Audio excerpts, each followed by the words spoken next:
Boa tarde a todos. Agradeço muito a vossa presença aqui neste início de conversa, numa tarde em que o museu não tem muita gente, penso que anda toda a gente nas compras, mas, e por isso ainda vos agradeço mais estarem aqui. Vamos dar início a esta conversa que tem como ponto de partida a exposição do Pedro Calapês e do André Romão, que está quase a terminar. Desculpa, André. Eu sei que o André Romão é melhor fotógrafo. Não é. Peço imensa desculpa, André, desculpa. Eu joguei no Benfica e agora tinha estou aqui a o jogar. Rui Romão. Foi isso que me confundiu. Ai, André Romão! Pronto, Deve então ter está sido desculpado. Não era esse, não era esse. Atenção de desligar os telemóveis, não é? Podem-nos querer comprar por leilão. E, portanto, como eu estava a dizer, esta conversa tem como ponto de partida esta exposição que está prestes a terminar. Termina no dia 2 de janeiro. Para quem ainda não teve a oportunidade de ver, não percam. A exposição partiu de um convite que eu fiz a estes dois artistas que são, à partida, muito diferentes, mas que são amigos desde a infância. O Pedro Pedro Calapês, como todos nós sabemos, é pintor. O seu modo de expressão é através do desenho, através da pintura, explora infinitamente a cor, as estruturas. E o André Gomes, o seu meio de expressão é a fotografia, mas é uma fotografia onde tu vais buscar tudo e mais alguma coisa, não é? Exatamente. Portanto, à partida nós olhamos para o trabalho de um e do outro. O André é aquele que é figurativo, o Pedro é o abstrato, mas se calhar as pinturas do Pedro acabam por ser mais penetráveis do que as fotografias do André. Mas, de qualquer das maneiras, vocês têm coisas em comum, têm muitos interesses em comum.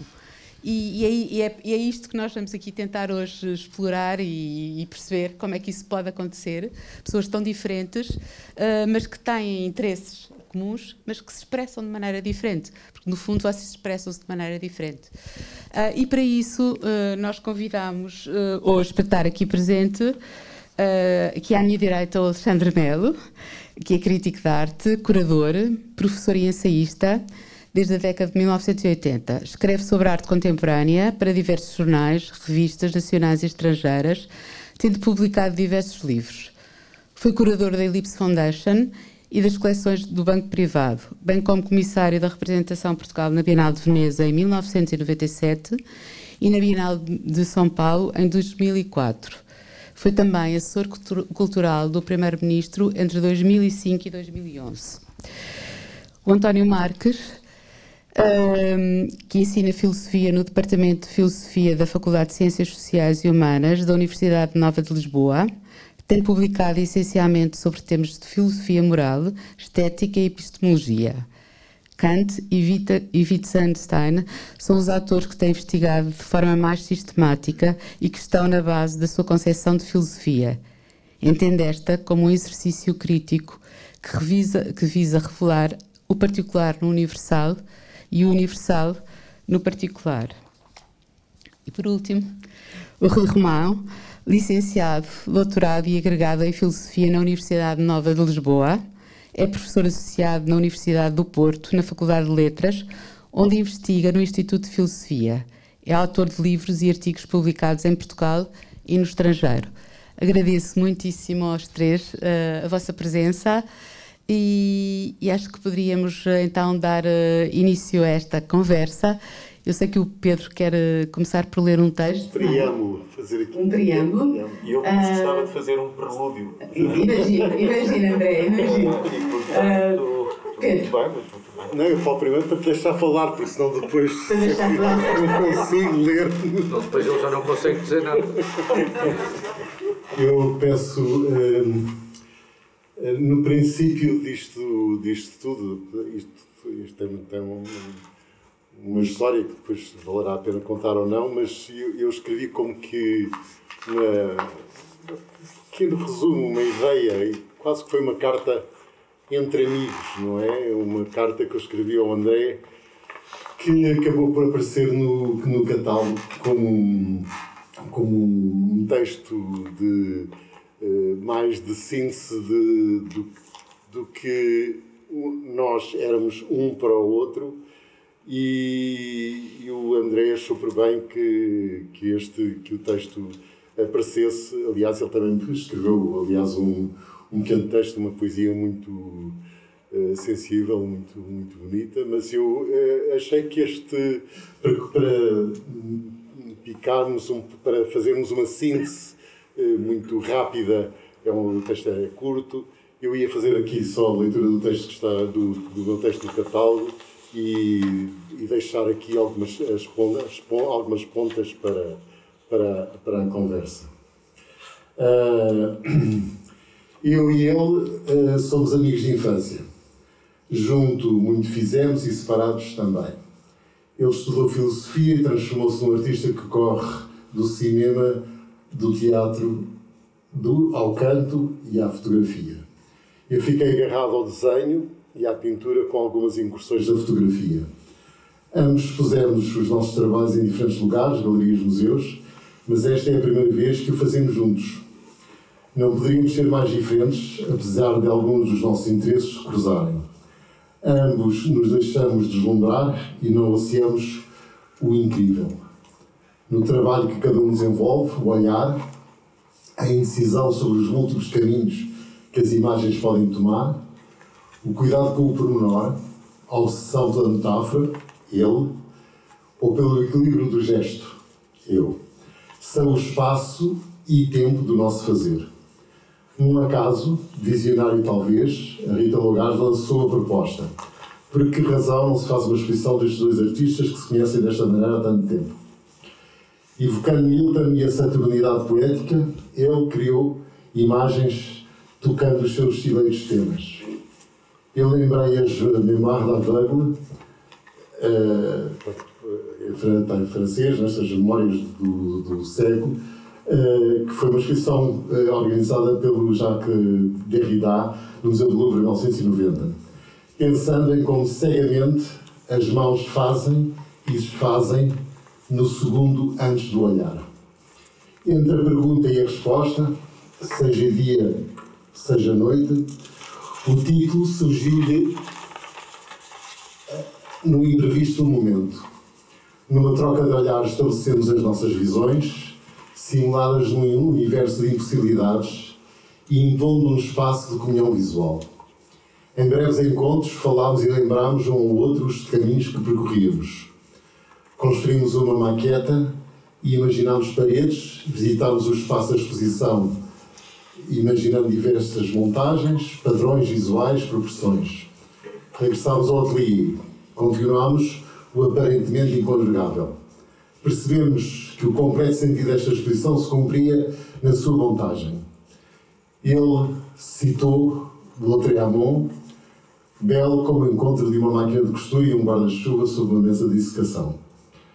Deixámos as especulações para trás, pois o trabalho vive na atualidade do seu fazer, fiel aos percursos que foram estruturados e definidos ao longo dos anos na prática artística de cada um. Encontraremos uma deambulação imprevista, um passeio inesperado, uma memória perdida, pouco importa. Numa nota que apareceu no texto como uma citação e que vem precisamente do Derrida, desse texto que acompanha essa exposição que ele organizou no Louvre, e eu extraí uma frase que fica aqui no ar: engano-me porque, sendo capaz de mover a minha vontade ao infinito, e num momento posso querer transportar-me para lá da percepção, querer para além do ver. Passo a palavra ao André. Eu creio que não precisa de alto-falante. Ou vamos dar. Mas a gravação é melhor. Eu não tenho nada para dizer tão interessante nem tão belo como o Calabrês acabou de ler, mas queria apenas abrir a possibilidade de abrir este espaço do olhar dos outros, como é que realmente os outros, e não são outros quaisquer, são pessoas que treinam o seu espírito na leitura dos sinais e da escrita, da arte e do pensamento, e portanto só queria dizer que, como no velho fado de Coimbra, esta exposição tem mais encanto na hora da despedida, não é? E portanto, esta exposição é um objeto raro, é um objeto, não digo exótico, mas é um objeto raro, e que pousou aqui neste espaço graças à ousadia fantasista, poética e criativa da diretora deste museu. E foi fundamental para este espetáculo que ali realmente construímos para vós, não é? E para nós. Primeiro para nós, não é? E depois para vós, não é? Nós fomos os curadores os autores, os curadores, e incluo também o Alexandre, a Rita, primeiro a Rita e o Alexandre, porque foram as pessoas decisivas também para adornar este objeto exótico, não é? Este objeto estranho, raro, não é? Lancei o título Atração para esta conversa, lembrei-me como estávamos repletos de filósofos, e eu também ex-filósofo, porque licenciei-me e depois reformei-me imediatamente da filosofia e fiquei a filosofar assim aos domingos, não é? Aos pintores de domingo e aos fotógrafos de domingo, não é? Eu sou filósofo e fotógrafo de domingo, não é? E portanto não trabalho em Montmartre, infelizmente, porque ainda não comprei, ainda não vendi a minha casa, tenho que comprar a casa que está de facto. E lembrei-me da velha máxima dos pré-socráticos, que acho que foi de facto talvez aqueles filósofos que eu mais talvez tenha lido. Acho que nunca passei dos pré-socráticos, apesar de me ter reformado e reformado rapidamente, como reformei. E lembrei-me do Empédocles, creio eu, que é um dos pensamentos, a atração dos contrários, porque realmente nós somos o contrário um do outro e ao mesmo tempo. Agora isto apagou-se, não é? O som apaga-se, não sou eu que me apago. Nós somos realmente um fotografa, o outro pinta. Um é solar, o outro é noturno. Mas eu já fui solar e ele era noturno. E agora sou eu que sou o noturno e ele é aquele solar. Portanto, o otimista, de facto, a festa das cores, a festa da construção, para lá da angústia moral, da escrita moral que é cada fotografia minha. E lembrei-me desta ideia da atração dos contrários, porque na exposição, quando começámos a montar a exposição, havia fotografias que, como ímãs, se encontravam, fotografias e pinturas que, como os ímãs, se sentiam puxados, atraídos, e criaram composições novas, essa aproximação, essa ligação que nunca foi pensada, porque nunca trabalhámos em conjunto. Ele trabalhou sobre as coisas que quis e eu trabalhei sobre os meus interesses, como ele acabou de dizer. Isto é fantástico, a pessoa aproxima. E, portanto, as minhas fotografias como garrafas atiradas por um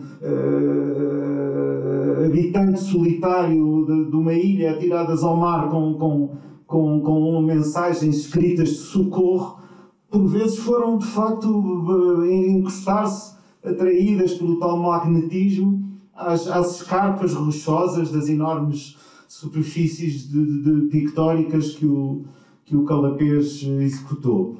E então lembro-me de justiça à atração dos contrários, mas sei, portanto, que o Rui Romão não concordou com este título e gostava até de passar a palavra antes de falar, ou mais tarde retomaremos essa questão, porque é muito engraçado, porque é que realmente ele não concorda com esta ideia da exposição, este título desta nossa mesa redonda, a atração dos contrários. Devemos seguir por aí, porque o Alexandre pode reservar-se e depois de podemos ir por qualquer lado, não é? Podemos ir por qualquer lado. Eu trago esta... Mas, no entanto, o António Marques achou interessantíssimo este título, A Atração dos Contrários, não é? E, portanto, gostaria de ouvir se o Rui... Tinha programado falar no final. Mas isto é uma roda... No final, quer dizer, depois do António Marques. E depois do Alexandre. Então, muito bem, fazes A ordem, entender. suponho que seja a ordem... O Alexandre fica para o fim, que escreveu o texto do catálogo. Pronto. E, portanto... Fechamos com chave de ouro. segue o António Marques e passa para ti. Este lado já marcou... Pronto, primeiro começou esse lado... É um ping-pong, olha, é um agora é ping-pong. deste lado e agora... É um ping-pong. Começou no meio e acaba no meio. Antes de mais, eu quero agradecer muito aos artistas, em primeiro lugar pela exposição, claro, e depois pelo convite para estar aqui, assim, realmente, como o André disse, abrir-nos a outros pontos de vista, não é? Acho que isso é interessante para todos nós. Fundamental. Pois, muito obrigado pelo convite para estar aqui a falar com vocês. Bom, aquilo que eu vou dizer não é da perspectiva do crítico da arte, ou do historiador da arte, ou do especialista dos processos de criação artística, e neste âmbito não há como ler o belo e esclarecedor texto, ensaio, da introdução à exposição do Alexandre Melo. O que direi a seguir são reflexões ou hipóteses de alguém interessado no fenómeno estético ou na estética de certos objetos a partir de um ponto de vista filosófico. Sendo assim, os trabalhos do André Gomes e Pedro Calapés são para mim uma ocasião privilegiada para uma reflexão deste tipo e, por outro lado, um desafio bastante exigente. De facto, trata-se, no fundo, aproveitando até a ideia, a noção de exótico do André, e por isso trata-se aqui, assim, certamente, de uma reflexão exigente, mas ao mesmo tempo uma ocasião privilegiada. Desafio tanto mais exigente quanto me proponho, ou a própria exposição se propõe, ela própria, como uma existência de duas séries opostas, daí a minha simpatia foi sempre simpático ou simpatético, como cada um dos existe, à ideia de atração de opostos. Aliás, é por aqui que eu vou, um pouco, não é? Por isso, refletir sobre a existência de duas séries de opostas, de trabalhos, dois artistas bastante diferentes, certamente, que jogam entre si, ou pelo menos eu suponho que jogam. Por outro lado, também não desconheço aspectos motivacionais dos artistas, e aquilo que disse o Pedro, o que é que os levou a fazer esta exposição a quatro mãos, digamos. Aquilo que disse o Pedro já me elucidou um bocadinho, mas de qualquer modo não interessa para aquilo que interessa, claro que interessa, mas para aquilo que eu vou dizer não é, enfim, não intervém naquilo que eu vou dizer. Bom, desde logo, eu gosto de pensar estes trabalhos, os trabalhos expostos, sob o signo da antítese. Ou seja, de opostos que estão longe de se contradizer, porque, logicamente, numa contradição, um elemento exclui o outro, não é? E aqui não é disso que se trata. Vejo-os antes como opostos que se conjugam. Interessa-me a ideia de conjugação, mais explicitamente ainda a ideia de jogar com, que prefiro à de complementaridade, quando pensamos que as obras podem complementar ou completar, porque esta ideia ou esta noção de complementaridade parece querer significar que os trabalhos se completam porque lhes falta algo, que não é isso que está, que não é obviamente o caso. Este conceito de antítese encontra-se filosoficamente e historicamente associado ao de dialética, e lembro-me que no dia da inauguração, ao trocar impressões breves com o André, lhe disse que me parecia compreender ou ver na exposição uma certa ideia de dialética entre teses que se opõem, mas não se contradizem. E ele, parece-me, interessou-se por esta hipótese. Não quero complicar aqui, evidentemente, o significado de dialética e entrar em particularidades deste conceito, é um conceito importante em filosofias como as de Kant ou de Hegel, mas agora, enfim, evidentemente não vou desenvolver esta temática, mas para que este conceito não seja aqui introduzido de uma forma demasiadamente abstrata, posso exemplificar com um exemplo.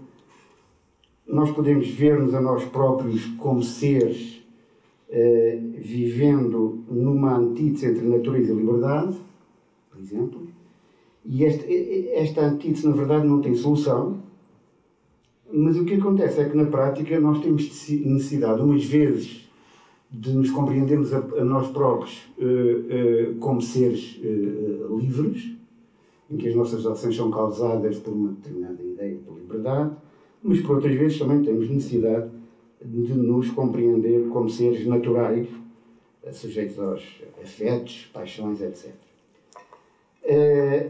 Existe então aí realmente uma antítese que não desaparece nunca, não é?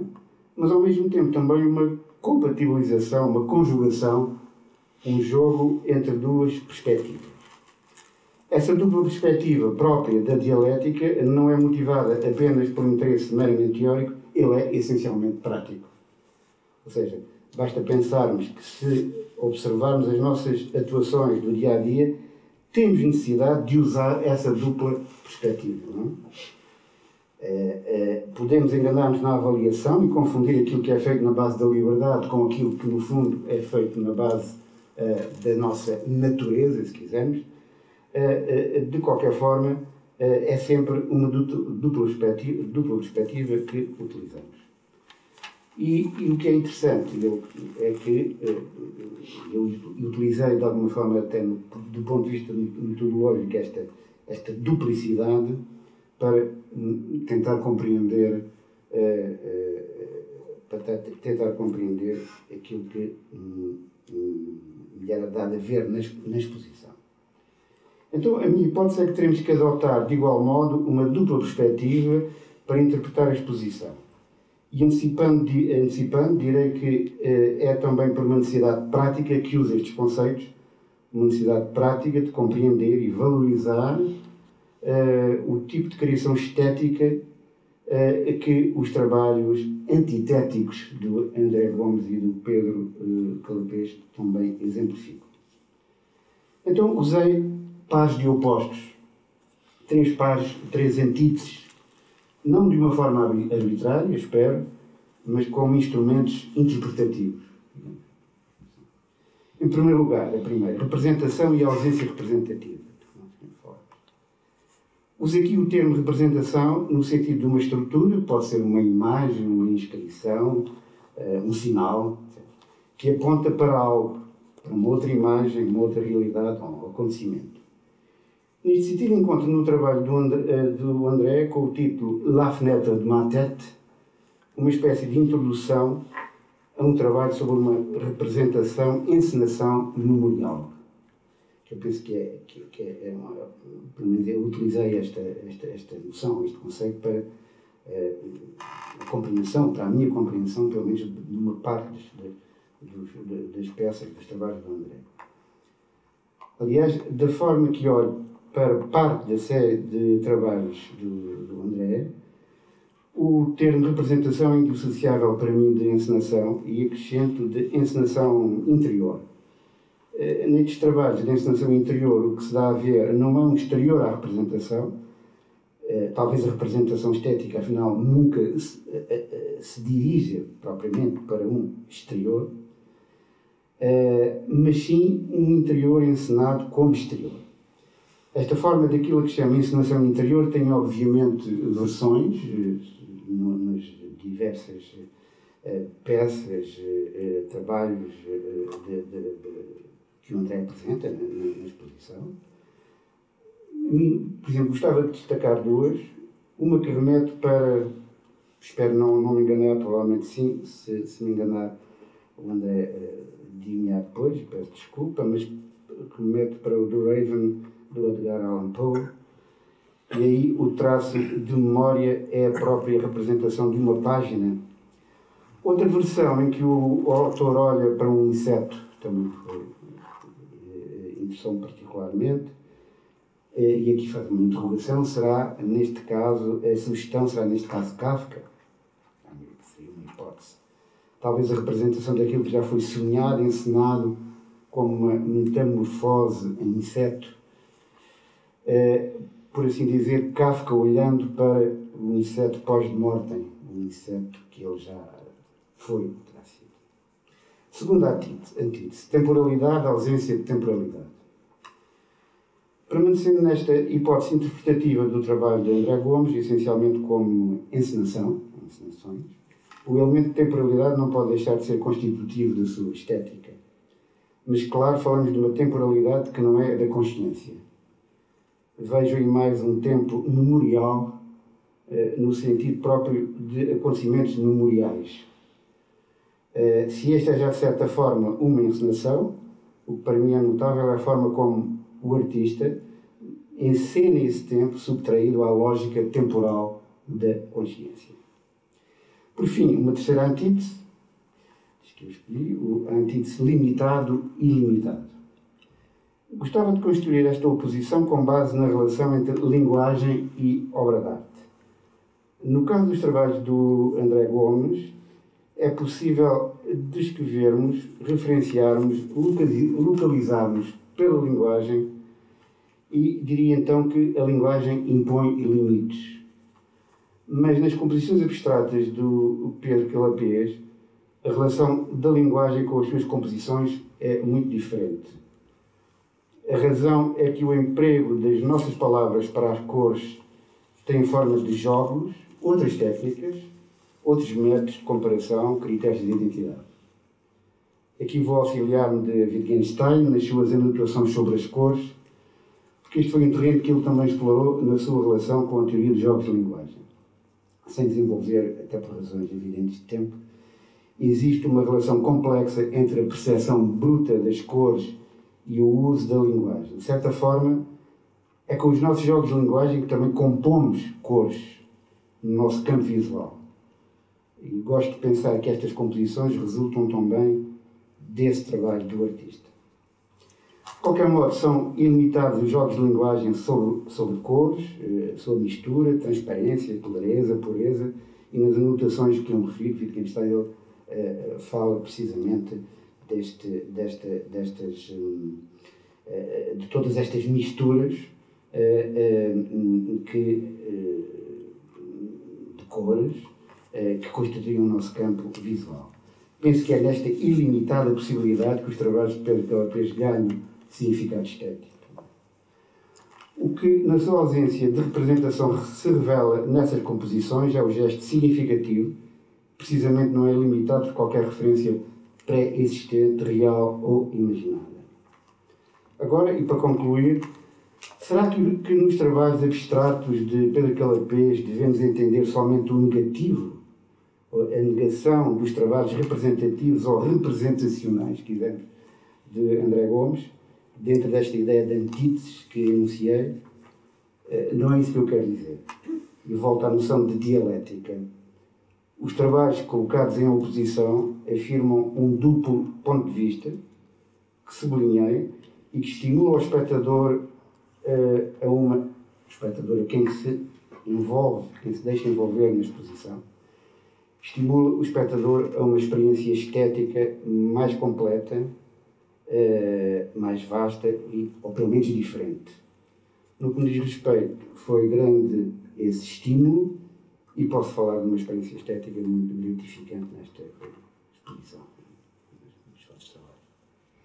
Eu penso que... Pode ser? Sim. Muito obrigado. É só. Não sei se... É assim. Boa tarde. Em primeiro lugar, agradeço o amável convite da parte da diretora, Rita Lugares, e evidentemente dos artistas.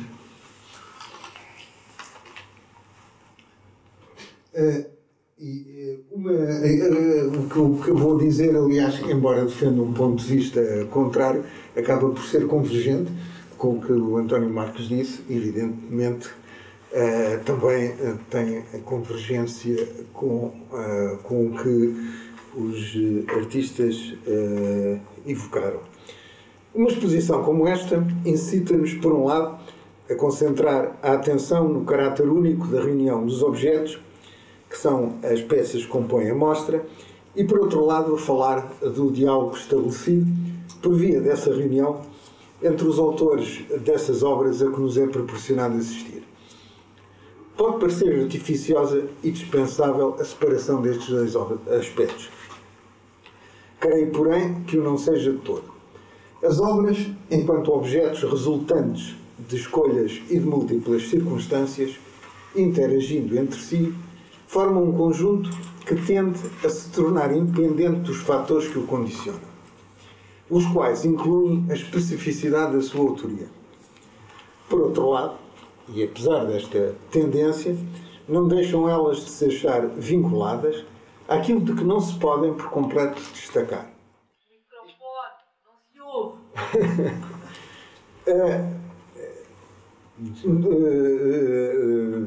Não sei de onde é que, a partir de quando é que não se deixou de ouvir. É também a máscara que dificultou um pouco. Eu não pode encostar tanto, tem que ter Pois assim é. no meio termo. Não deixam elas de se achar vinculadas àquilo de que não se podem por completo destacar.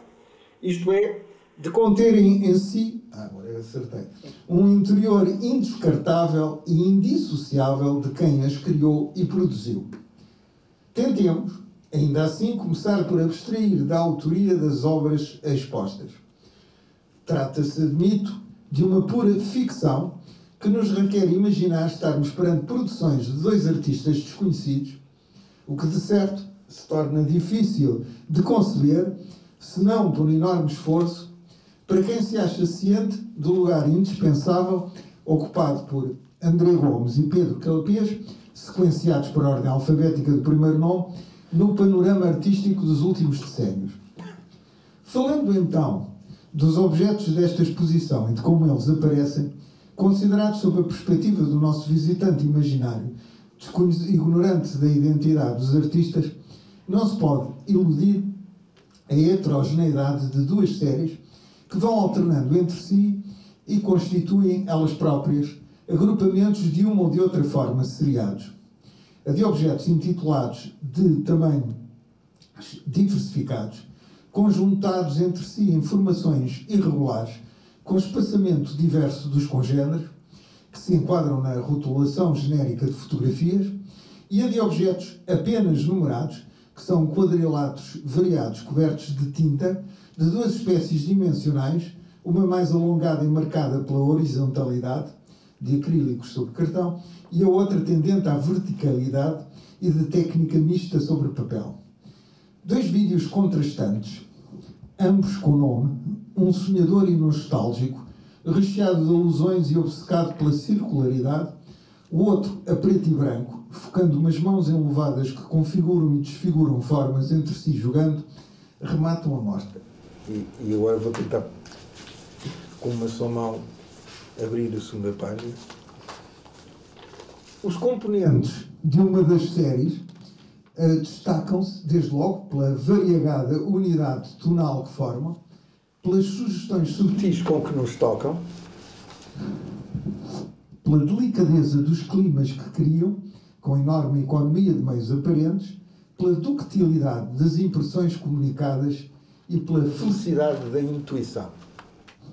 Os elementos do grupo alternante surpreendem-nos, além do mais, pela maestria cromática, pelo saber patenteado na sua articulação interna, pela destreza da manipulação da sua materialidade, pela facilidade da expressão e pela felicidade do gesto. Vemos já que distingue a ambas as séries a felicidade, a qual, aliás, igualmente caracteriza a sua apresentação entrecruzada. Curiosamente, e não considerando por ora a relação com os vídeos, a forma como se acham combinados os grupos alternantes, seja qual for a ordenação sequencial tomada pelo visitante, anuncia um agenciamento que parece solicitado pelos próprios objetos expostos. Dir-se-ia que os anima uma vontade de se conjugarem, de se articularem, de uns com os outros conversarem, que lhes realça tanto a individualidade quanto a coletividade. O primeiro dos vídeos mencionados gravita em torno do agrupamento fotográfico como satélite em animação perpétua. O segundo vídeo apresenta-se como reflexão macroscópica sobre a manualidade que encerra em si espiritualidade. Chegou o momento de abandonarmos o nosso visitante imaginário e de transitarmos para um olhar sobre a exposição que tenha em conta a circunstância de dois percursos que aqui se encontram, indissociável da origem, no desafio o convite lançado aos autores pela diretora artística do museu, que na sua nota de apresentação foca com justeza a diferença entre os caminhos calcados pelos dois artistas, ao mesmo tempo que frisa a partilha por ele de afinidades e de inquietações. Um termo que eu gostei muito de ver. A dilucidação do segundo aspecto, que referimos no início desta intervenção, é a perspectiva que preside ao solidamente construído texto do catálogo por Alexandre Melo, desde a sua frase inicial, e que culmina naquela passagem central em que fala da aproximação das imagens em André Gomes, hipoteticamente correlata de uma ilusão de distanciamento face a elas, ou da vontade dessa ilusão, e do simétrico afastamento delas em Pedro Calapês, insinuadamente associado à miragem de se lhes acercar. Trata-se, afinal, de um olhar para o emparelhamento que, de alguma maneira, acaba por se revelar similar ao subjacente ao próprio título desta nossa reunião, a atração dos opostos, suspensão e movimento. Através desta caracterização, salienta-se a coexistência do impulso de convergência que nas obras vimos palpitar com a associação a uma oposição que as marcaria. Nos itinerários dos dois artistas e nos universos que por aqueles foram eles determinando, muito de certo os diferencia. Mas custa, confesso, pensar nessas diferenças, sem, aliás, dificilmente qualquer deles afirmaria a identidade própria de uma obra original, como configurando que teríamos toda a legitimidade para... Isto é difícil de controlar. Toda a legitimidade para encarar como opostos, qualificação que me parece apontar para algo que colaria a essência dos respectivos percursos. Mas mesmo que julguemos que tal suceda, mesmo que sublinhemos o caráter heteróclito das duas carreiras artísticas e das suas realizações, e o seu caráter antitético, e as concebamos como representativas de uma oposição quase categorial, custará não ver como nota... custará não ver como nota a dificuldade de articular com a máscara que torna tudo mais complicado. Custará não ver como nota dominante desta exposição uma confluência extraordinária que os conhecedores de tais realizações e carreiras achariam que era inevitável que se concretizasse mais tarde ou mais cedo. Já insisti, na breve divagação ficcionada, em comparar lá das suas diferenças materiais e dos traços distintivos que se lhes associam as peças em exibição e a sua mesma exposição, tal como ela se processa e se desenrola, deixam transparecer uma comunidade de espírito por parte dos autores emparelhados. Enumero, para terminar, apenas algumas das características comuns das duas autorias, que vejo tomar corpo nas criações aqui reunidas e cimentadas pela amizade.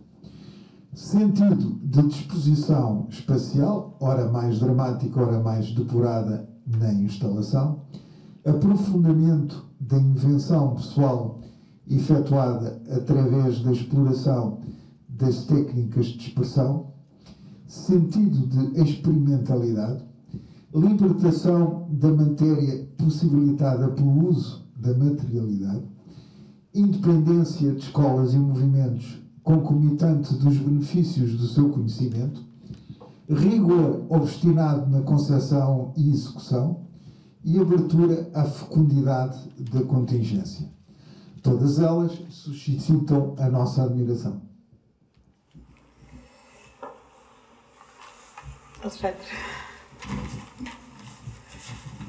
Muito boa tarde, não sei se está bem assim. Está ótimo. Eu queria começar por dizer que tenho muito gosto em estar aqui no CCB e que recebi com muito gosto o convite da Rita. Agora vou usar a sequenciação em função do segundo nome, restabelecer o equilíbrio, e do convite do Pedro Calapés e do André Gomes, para escrever texto para o catálogo e também para estar aqui.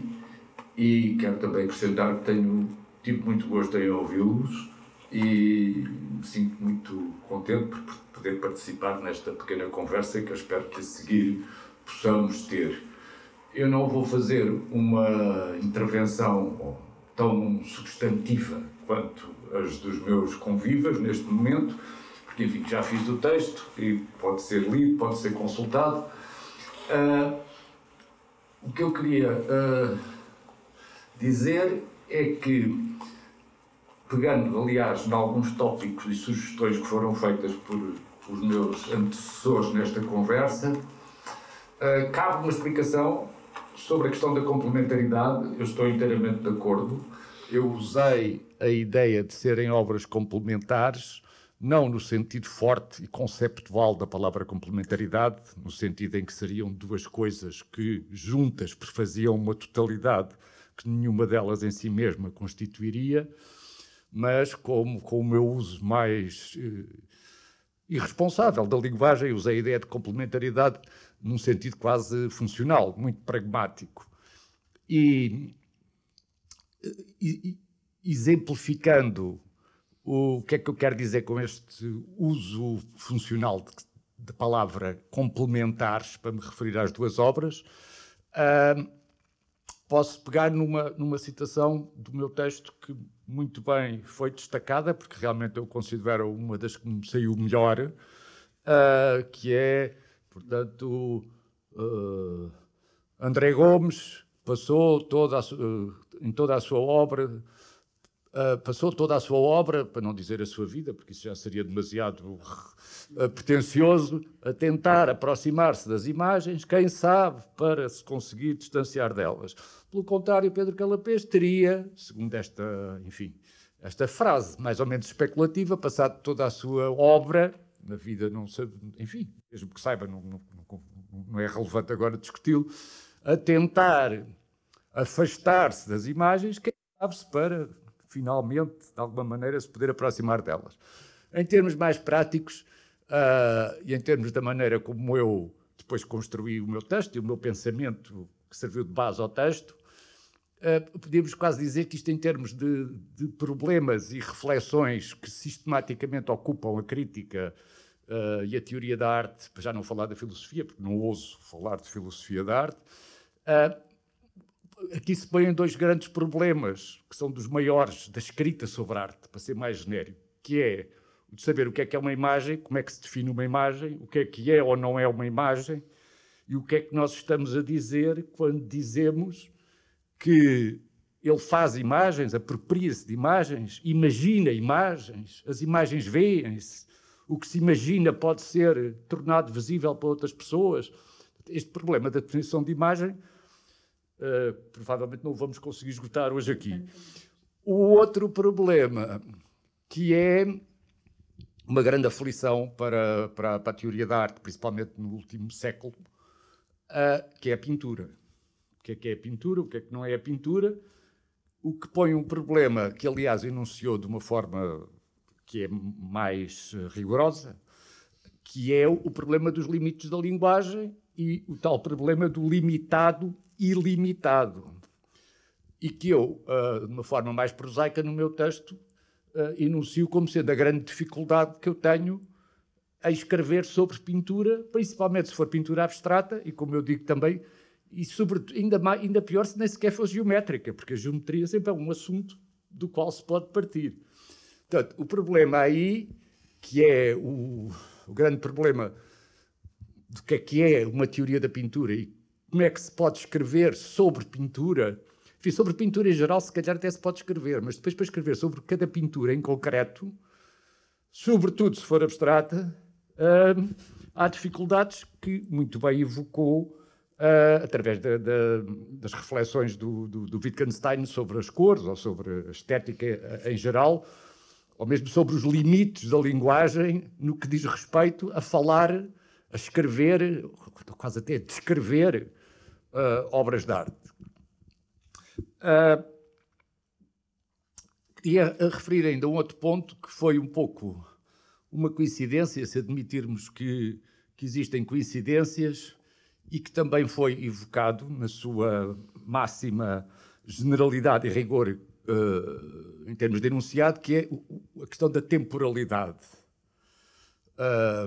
Sem entrar agora aqui em referências concretas, que seriam muito longas a obras, há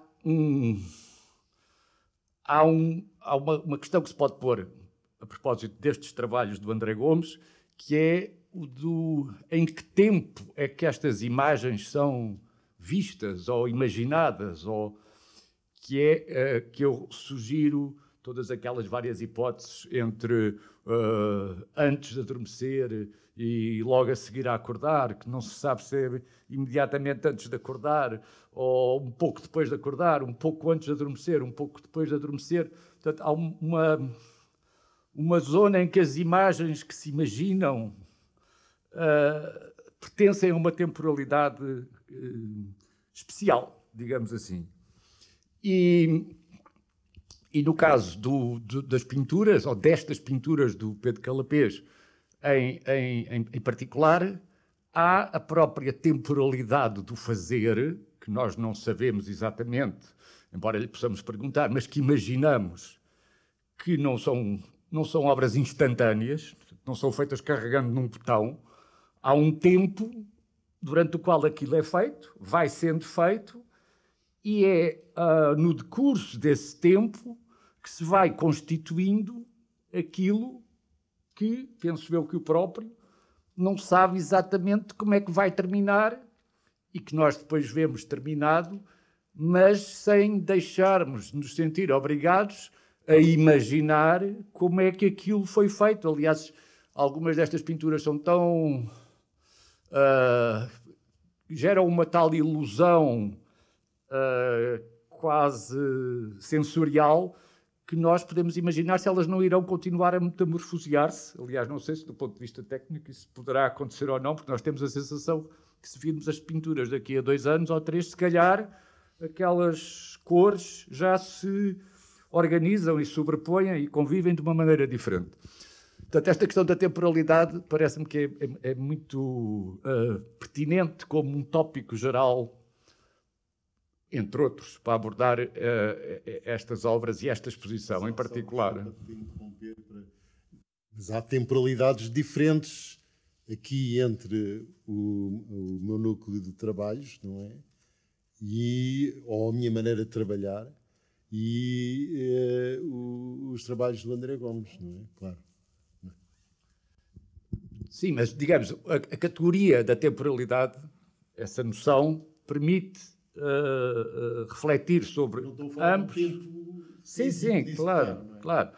Permite refletir sobre as obras, sendo diferentes uma da outra, mas esta ideia, a noção de temporalidade, permite, quanto a mim, refletir de uma forma bastante produtiva sobre ambas as obras, em separado e no seu convívio também. Aqui junta-se um outro pormenor, que é o facto de, precisamente por causa dos ritmos, e que é um elemento pessoal da minha própria leitura, eu nos últimos anos tenho tido como leitura predominante o Proust. E, portanto, esta questão da temporalidade, quando fui interpelado por ela, ao começar a pensar em escrever este texto, quase espontaneamente surgiram uma série de tópicos do Proust, e designadamente as duas citações que eu utilizo no texto, que precisamente permitem pensar essa questão da temporalidade numa multiplicidade de dimensões para as quais estas obras nos convocam. Achei também muito interessante a referência que foi feita aos vídeos. Eu, quando escrevi o texto, ainda não existiam os vídeos, portanto eu não vi os vídeos antes de escrever o texto, vi-os depois quando visitei a exposição, e é muito interessante a referência que foi feita quanto à possibilidade dos vídeos serem ou não, eles próprios, já uma espécie de comentário dos próprios artistas sobre aquilo que tinham feito para e no decurso do processo de produção das obras e de instalação da exposição. Só um sinal para dizer que, de facto, os vídeos são as últimas obras feitas, não é? Tratou-se de... Nós fizemos uma maquete, fomos, depois de termos feito, termos estado em diferentes estágios de terminar as obras, que foram sendo fotografadas e foram colocadas na maquete. E a certa altura nós tínhamos um hall de entrada que não estava resolvido e que teve várias resoluções, desde uma situação inicial que se traduzia realmente num ponto físico de contacto entre uma pintura e uma ideia. Neste caso, uma pintura muito que não está na exposição, que podia ter estado, mas depois nós decidimos que não estivesse, porque preferimos isso que tu revelaste como um comentário, os vídeos como comentário, e que eu ainda não os tinha visto assim, mas acho muito bem observado. Mas só para contar, porque o André tinha visto um quadro que me chamou a atenção sobre esse quadro. E esse quadro, que teria a ver com umas outras pinturas minhas, anteriores a esta fase, portanto é uma coisa que aparece, que acabamos de falar aqui há 2 ou 3 anos, e é o quadro que se chama O Descanso da Pintora, do Artur Loureiro. E esse quadro naturalista tem não só essa ideia de que há um momento de descanso, quer dizer, há um momento de paragem, e esse é um momento de reflexão, não é? Mas, neste caso, a pintura está encenada por um conjunto de vegetação que faz a pintura não parar, de certo modo. É como que ela está parada, mas a pintura que está por trás dela não está parada. Ora, para mim, esse foi um ponto muito motivador para este risco porque várias vezes, quando estávamos a montar as fotografias da maquete, tanto eu como o André verbalizava mais e dizia isto vai ser um grande estouro, não sabemos como é que isto vai resultar, porque estamos a ver de qualquer modo aqui temos a ter aqui uma ideia que acabámos por fazer algumas transformações na montagem, mas de facto só quando se está não perante as imagens das imagens, mas as imagens elas próprias colocadas num determinado espaço, é que conseguimos perceber se as relações que estamos a imaginar vão funcionar ou não.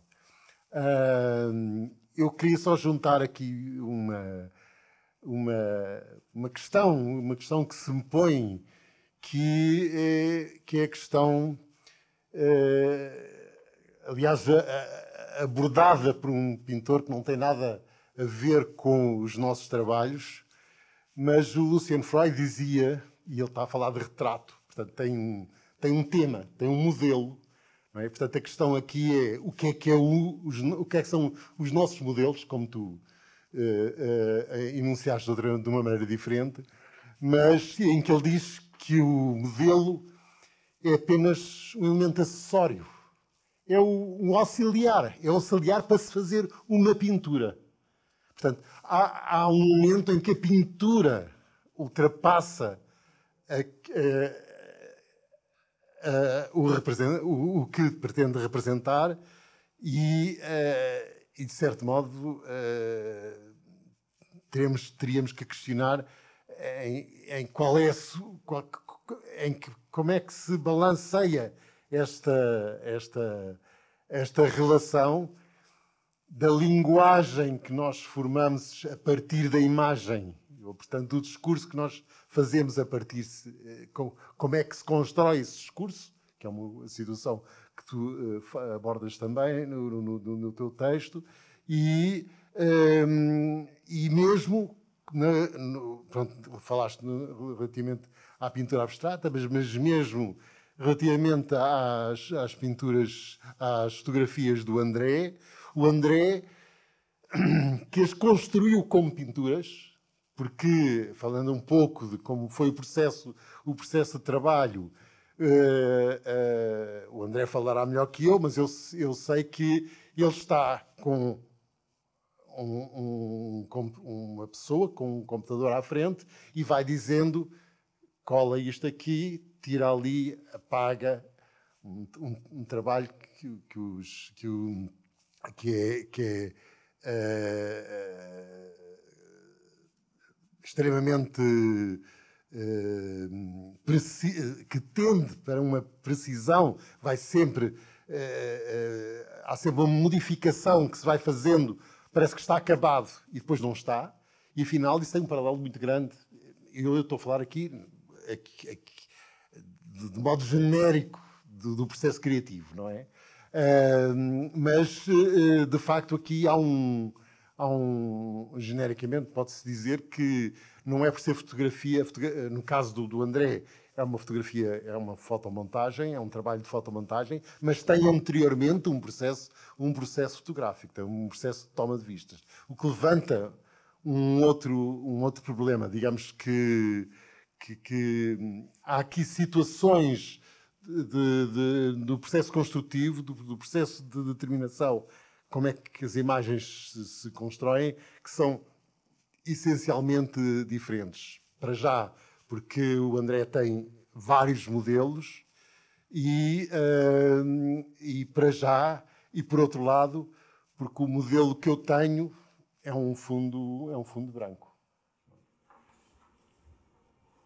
Eu não sei se estou a passar a ti, porque não se quer, se queres passar, se quer passar, não só quem, qual de vocês é que quer falar. O Alexandre ainda estava a falar. Eu ia só dizer que parecia que era, como eu disse, não ia fazer uma comunicação substancial, porque já fiz o texto, e a minha ideia era precisamente abrir o início da conversa, que aconteceu naturalmente.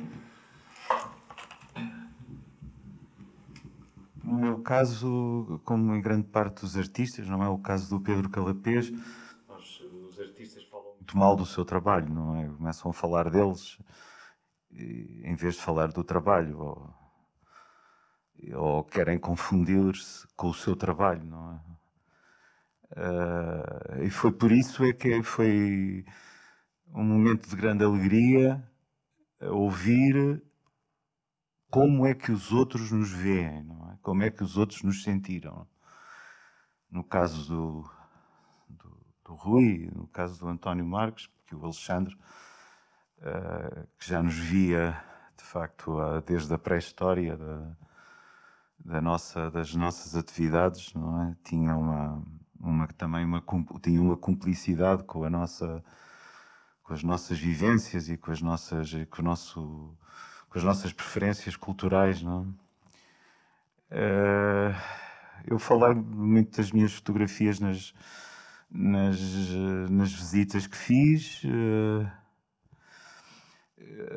Gostei imenso da comunicação do Rui Romão e do António Marques. Acho que também se complementaram e apontaram coisas que nós não sabíamos, não é? Ou sabíamos de outra maneira, sabíamos interiormente. E, portanto, resta-me partir para turnê, não é? Vamos em turnê, agora de facto vamos para este circo, vai para grandes capitais mundiais como Cabul, Beirute e depois talvez o Porto, mas não sabemos ainda. Por acaso sabemos, não é? Mas por acaso... Como? O Porto é... O Porto já sabes. O Porto já sabemos que está garantido. Cabul também. Só Beirute é que... Mas ontem conheci neste espaço duas cientistas de Beirute e é possível que através desse conhecimento possamos apresentar o nosso circo, a nossa Magical Mystery Tour. E portanto alegria, alguém falou em alegria, pois tu? Felicidade, não é? Que realmente ontem abri um jornal, não é? E alguém falava, não é?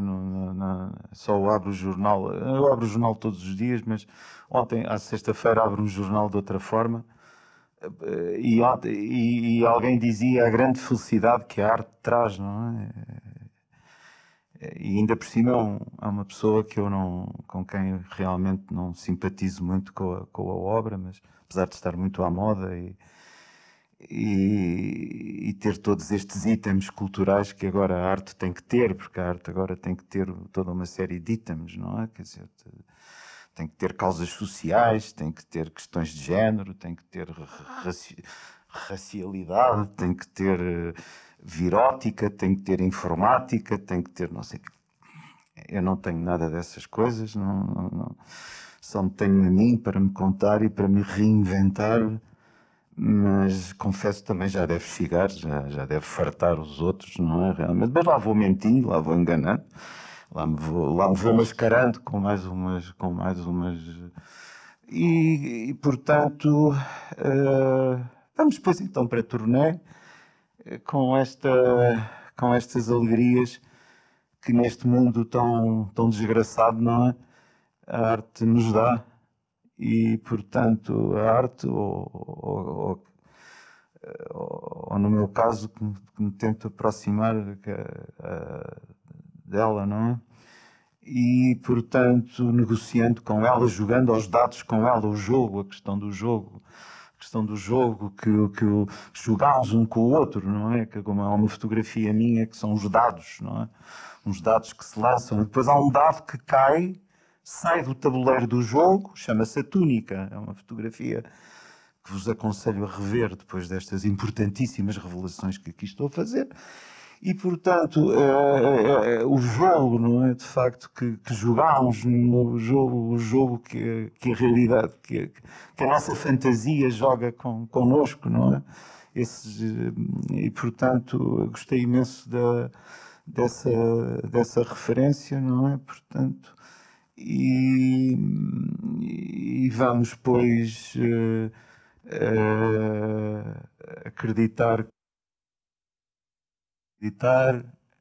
vamos, pois, acreditar. Acho que é uma boa maneira de terminar. Acreditar em quê? Na quarta dose, não é? Pronto, e regresso aqui por este lado. Não sei se queres dizer mais alguma coisa. Rui, agora temos de alternar os dados. Passagem faz.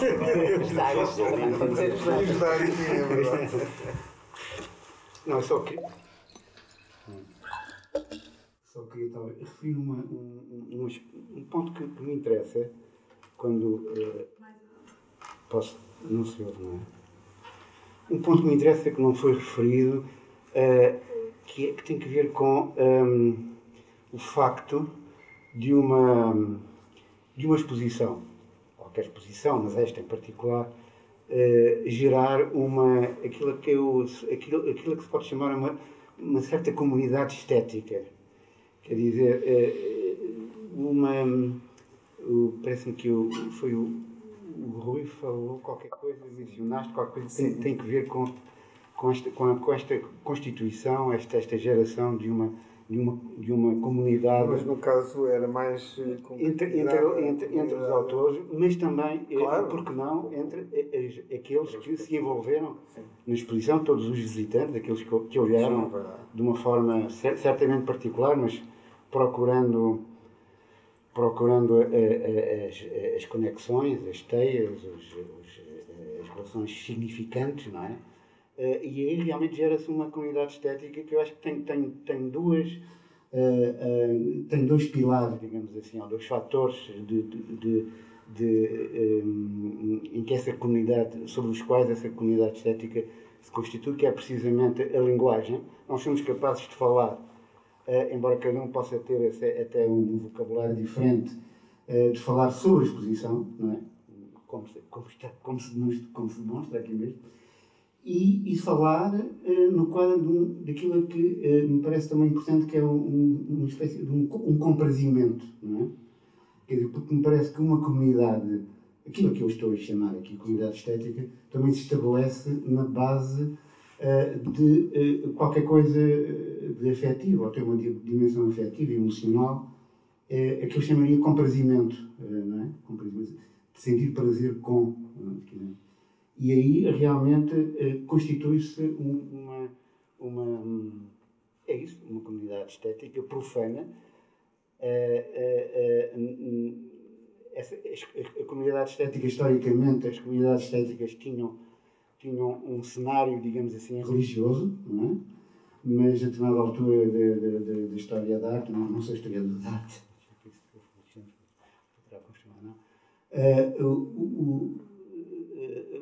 esse espaço comunitário, digamos assim, passa a ser essencialmente profano, e acho que há estes dois aspectos que me parece que sustentam essa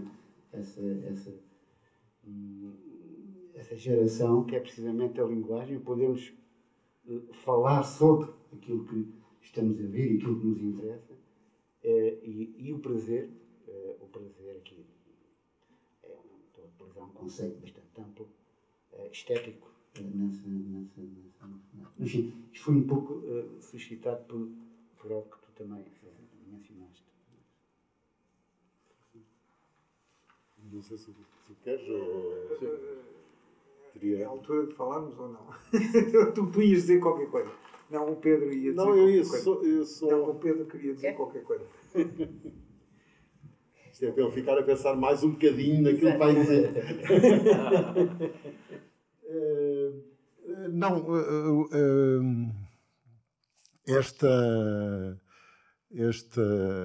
Aliás, tu falaste nas tuas referências proustianas, e eu,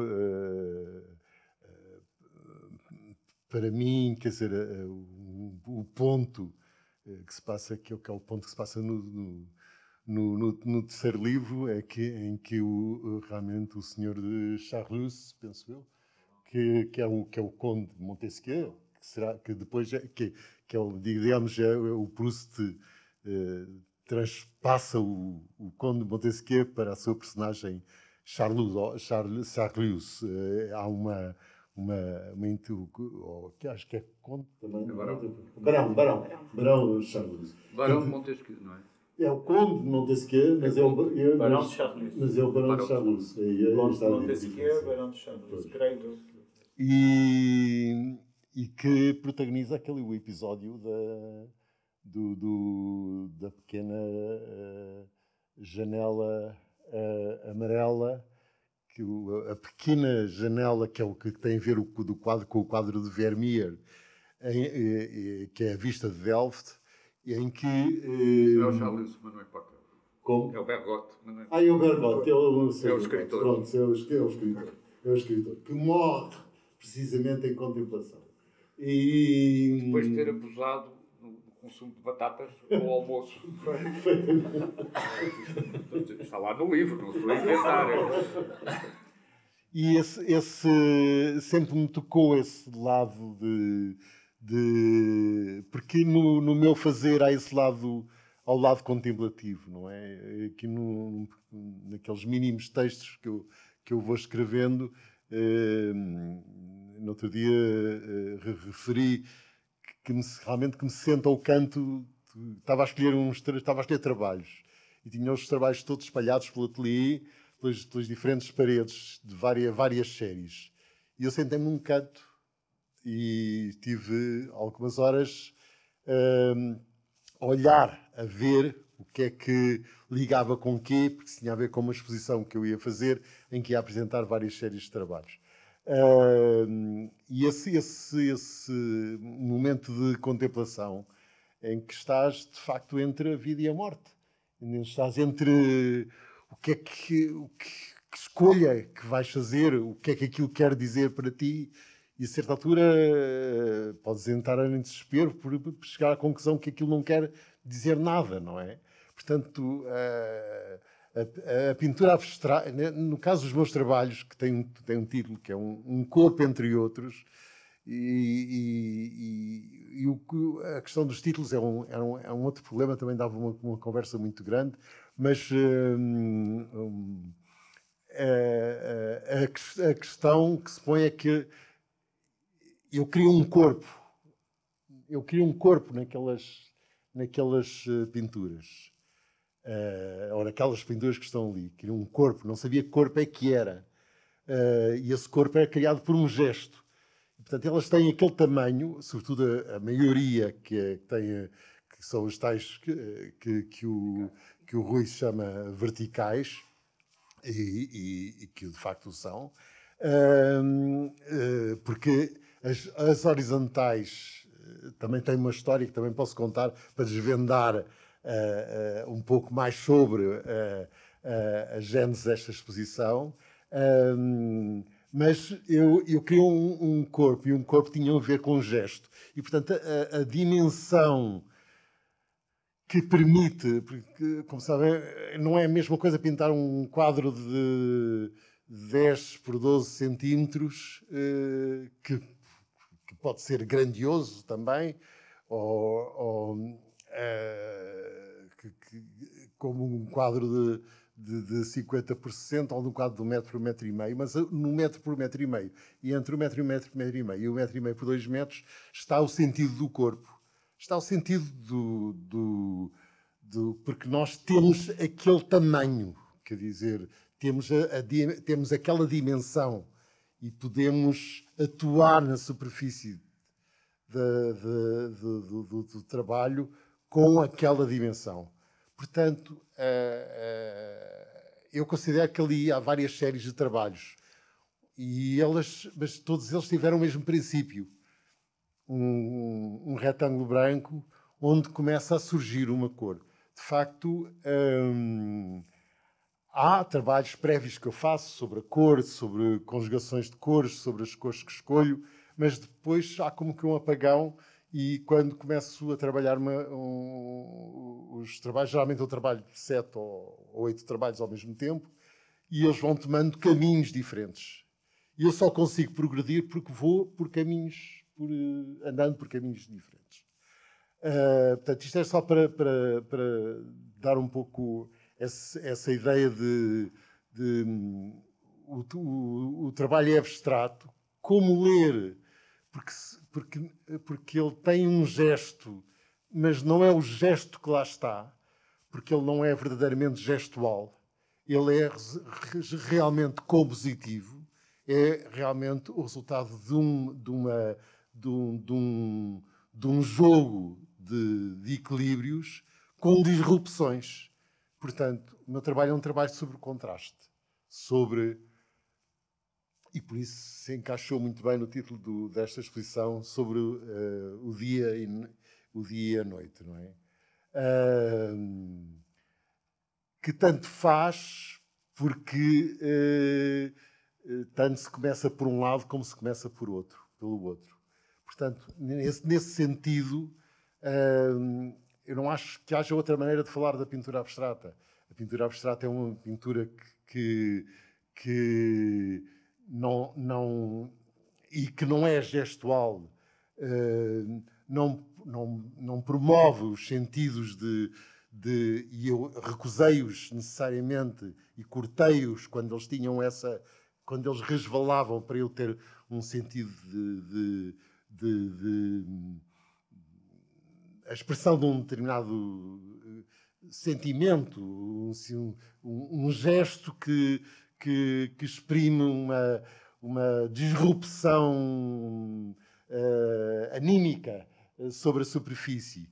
E eu sempre corto esse gesto, quando esses gestos aparecem, corto com uma outra coisa que ponho em cima.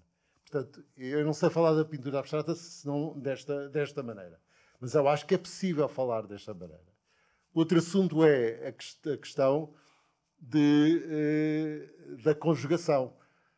Quer dizer, daqui de duas coisas diferentes, que é o trabalho do André e o meu trabalho. E, à parte essa pergunta que vos deixei no ar sobre o que é o modelo, quer dizer, e que eu desvendei aqui desta maneira, mas haverá outras leituras, com certeza, e há outras leituras.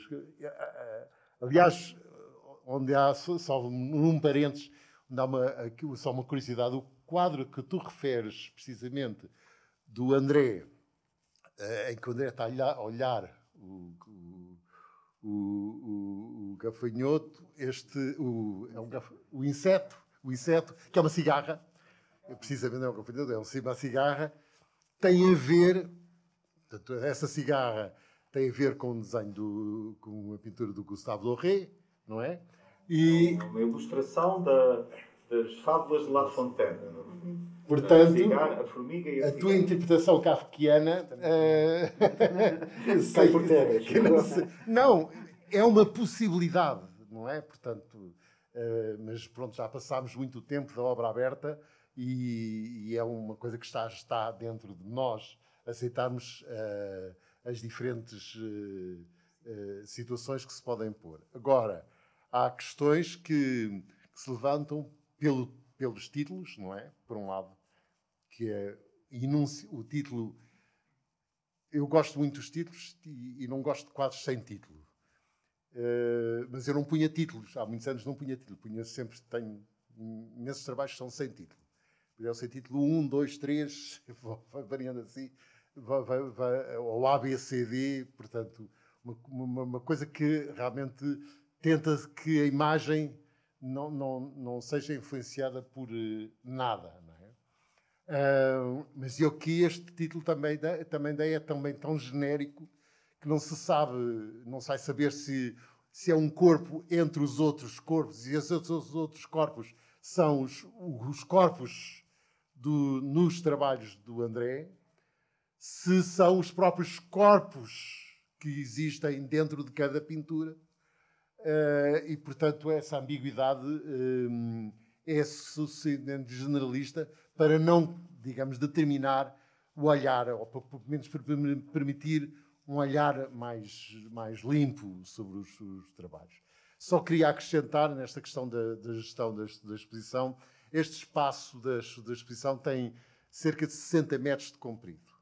E nós damos sempre muita importância, não é só o caso desta exposição, qualquer das nossas exposições tem a montagem, com certeza que é relacionada naturalmente com o espaço.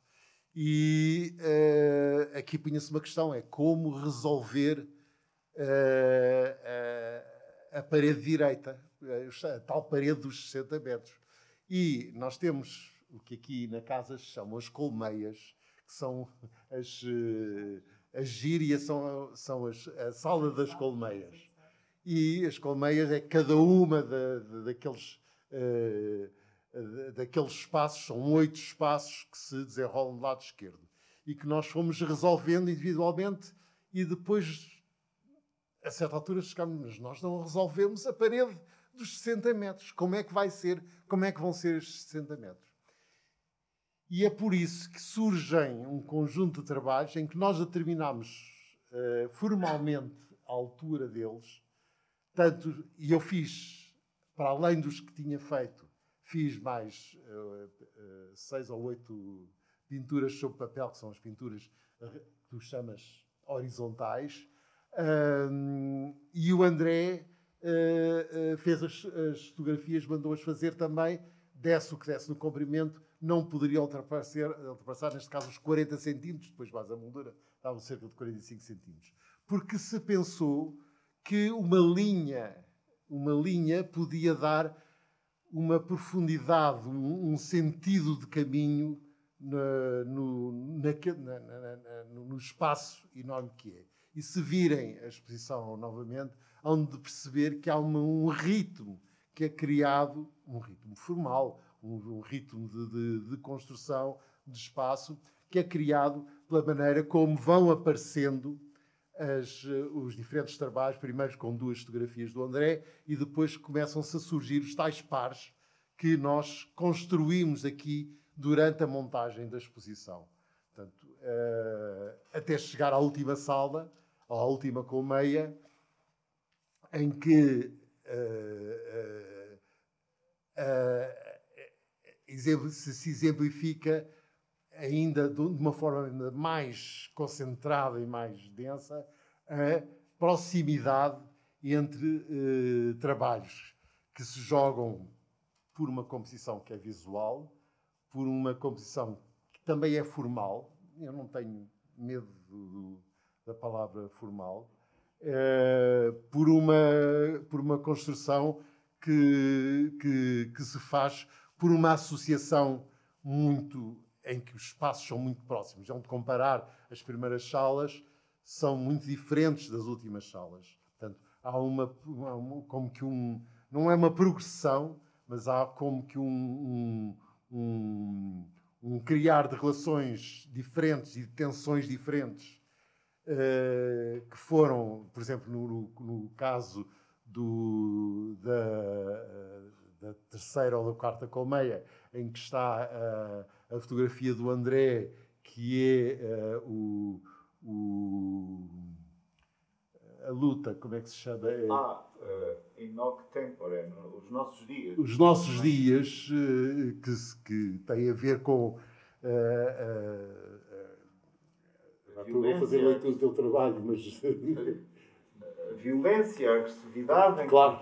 O desatino, a discórdia em que se vive, a negociação, não, portanto, a discórdia em que se vive, não é? Uma metáfora sobre a desarrumação e a discórdia e a violência do mundo em que estamos. E perante esse trabalho foram construídos como que uma áurea, 2 áureas paralelas de trabalhos que escolhemos como os mais crispados nos seus contrastes para, digamos, encaminharem o olhar para a obra do André. De certo modo que quase que podíamos dizer que a montagem, arriscaria a dizer, a palavra é muito forte para mim, não é? É mais fácil para ti dizer que há momentos cinematográficos de montagem. É mais fácil para ti, porque tu estás muito mais dentro do cinema do que eu. Não pela tua situação de ator, mas pela tua situação de amante do cinema. Mas eu acho que há momentos que se criam movimentos e quase como se uma câmara conduzisse o nosso olhar através de universos bem diferentes.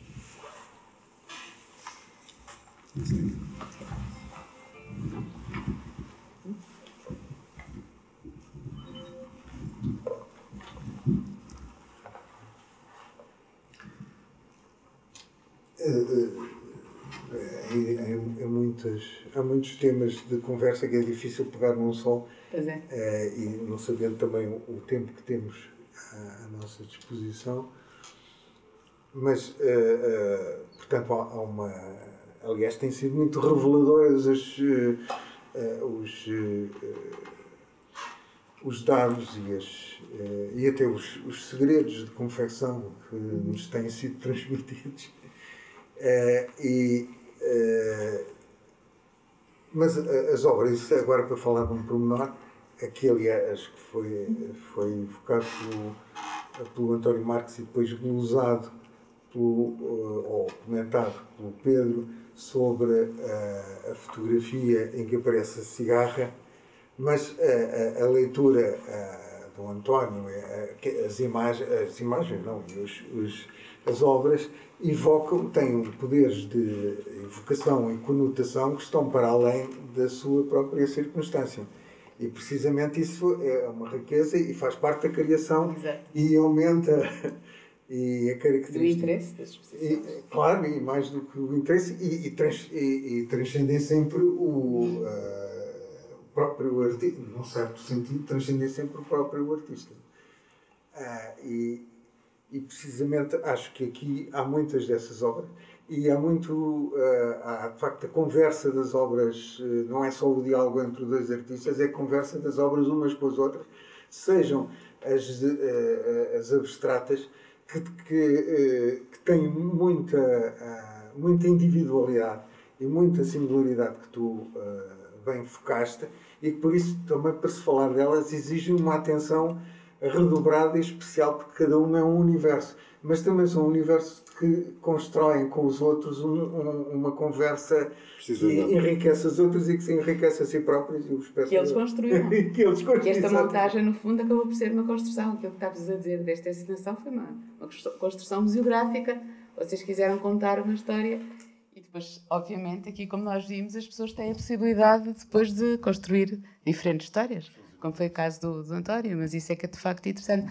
Mas acho que foi muito, muito bom estes esclarecimentos que vocês trouxeram, porque se calhar nós todos tínhamos feito algumas leituras diferentes, não é? E eu já sabia muitas das vossas histórias e, portanto, se calhar também já estou muito influenciada por aquilo que ouvi durante a montagem e pelas conversas que fomos tendo.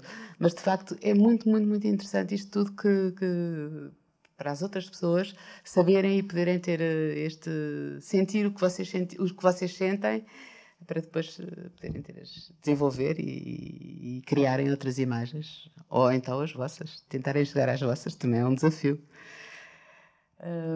E essa abertura à contingência que os dois, que caracterizam as obras. Exatamente, e que eles fizeram de uma forma absolutamente exemplar. Eu acho que esta montagem e assistir à maneira como eles fizeram a montagem, ao mesmo tempo foi uma montagem que lhes dava prazer, mas que era angustiante ao mesmo tempo. Eu percebia, não era?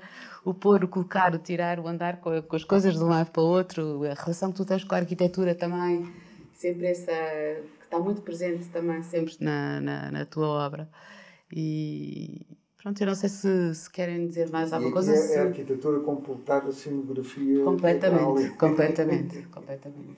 Não, eu quero dizer é que há algum caráter aqui não é eminentemente simbólico, não é como, sei lá, o Malevich vai pôr o quadro preto no canto da salta numa sua apresentação, num canto superior, está a fazer uma referência direta à apresentação dos ícones russos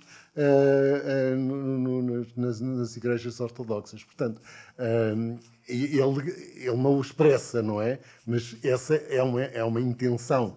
É a intenção de fazer essa crítica por esse confronto. Faz esse confronto pela pureza de um quadrado preto especial, não é? Nós não teremos, ou não teremos tido essa clareza, não é? Não sei se tentamos ter essa clareza. Eu acho que isso é um exemplo. Tentamos ter essa clareza de encontrar, aqui neste caso desta exposição, de encontrar caminhos, não é? De provocar sempre. Cada colmeia é sempre um caminho diferente. Não sei se queres acrescentar. Talvez, não sei se perguntar se alguém quer levantar alguma questão.